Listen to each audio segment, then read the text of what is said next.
এক সপ্তাহের বেশি সময় ধরে চট্টগ্রামের সাথে সারা দেশের যাত্রীবাহী ট্রেন চলাচল বন্ধ থাকলেও চট্টগ্রাম রেল স্টেশন থেকে দ্বিতীয় দিনের মতো বিজিবি পুলিশ পাহারায় ছেড়ে গেছে তেলবাহী ওয়াগন।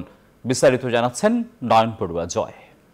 দেখতে পাচ্ছেন যে ওয়াগনগুলো জ্বালানি তেল নিয়ে চট্টগ্রাম রেল স্টেশন থেকে দেশের বিভিন্ন প্রান্তে তারা বিজিবি পুলিশ এমনকি রেলওয়ে পুলিশের সহায়তায় কিন্তু নিয়ে যাওয়া হচ্ছে, যেহেতু দীর্ঘদিন ধরে এক সপ্তাহ বেশি সময় ধরে কিন্তু ট্রেন চলাচল বন্ধ রয়েছে। ঠিক এই সময়টার মধ্যে আমরা দেখছি তেলবাহী যে ট্রেন গতকাল থেকে চালু হয়েছে, আজকে দ্বিতীয় দিনের মতো এই পর্যন্ত 3টি জায়গায় জ্বালানি তেল নিয়ে ওয়াগনগুলো ছেড়ে গেছে চট্টগ্রাম রেল স্টেশন থেকে।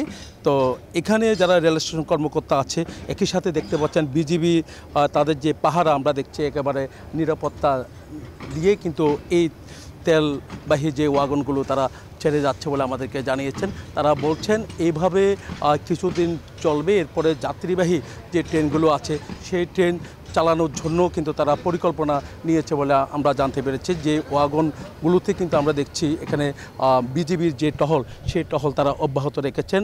সহকারী পরিচালক আছেন আজিমুল, আমি একটু কথা বলতে চাচ্ছি। ট্রেন যে চলে গেল, আমরা দেখলাম ওয়াগনগুলো ছেড়ে গেল, তো এই পর্যন্ত 3টা গেছে, একটু পরে আরেকটা যাবে। তো প্রতিদিন গতকাল থেকে এইভাবে যাচ্ছে, আসলে আপনাদের নিরাপত্তাটা কেমন আছে বলে মনে করেন? বাংলাদেশ রেলওয়ে একটি সরকার সম্পত্তি, এটা নিরাপত্তা দেওয়া বাংলাদেশ বর্ডার বাংলাদেশের একটি নৈতিক দায়িত্ব এবং আমরা অপরিহার্য করতে মনে করি।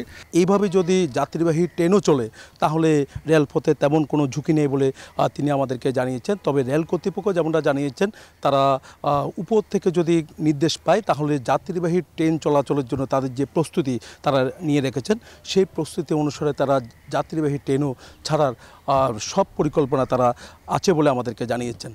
নয়ন বড়ুয়া জয়, নিউজ 24, চট্টগ্রাম।